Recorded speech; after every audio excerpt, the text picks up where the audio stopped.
નમસ્કાર દર્શક મિત્રો, સપ્તાહના અંતિમ જીટીપીએલ જુનાગઢ ન્યૂઝમાં આપનું સ્વાગત છે. છેલ્લા 3 દિવસથી મહાશિવરાત્રિના મેળાના અવિરત અહેવાલને કારણે અમારા દર્શકોનો પ્રતિભાવ પણ અમને મળી રહ્યો છે.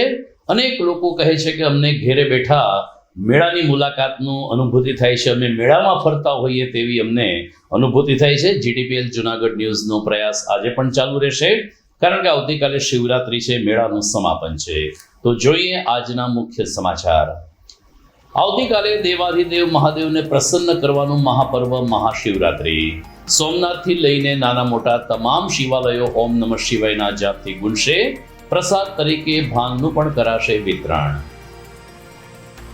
પગપાળા જવાનું હોવા છતાં અભૂતપૂર્વ માનવ મહેરામણ વચ્ચે આવતીકાલે થશે મેળાનું સમાપન.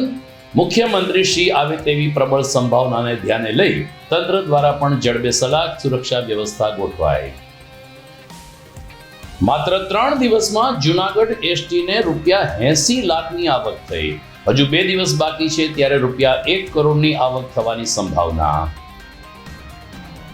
અને ક્રિકેટ વિશ્વ જેની આતુરતાથી રાહ જોઈ રહ્યું છે તે ભારત પાકિસ્તાન વચ્ચે આવતીકાલે શ્રીલંકાના કોલંબામાં મુકાબલો. ભારત જીતશે તો સુપર 8માં પ્રવેશ નક્કી. તો દર્શક મિત્રો, આપ સર્વને વેલેન્ટાઇન ડેની ખૂબ ખૂબ શુભકામના. લઈએ એક વિરામ.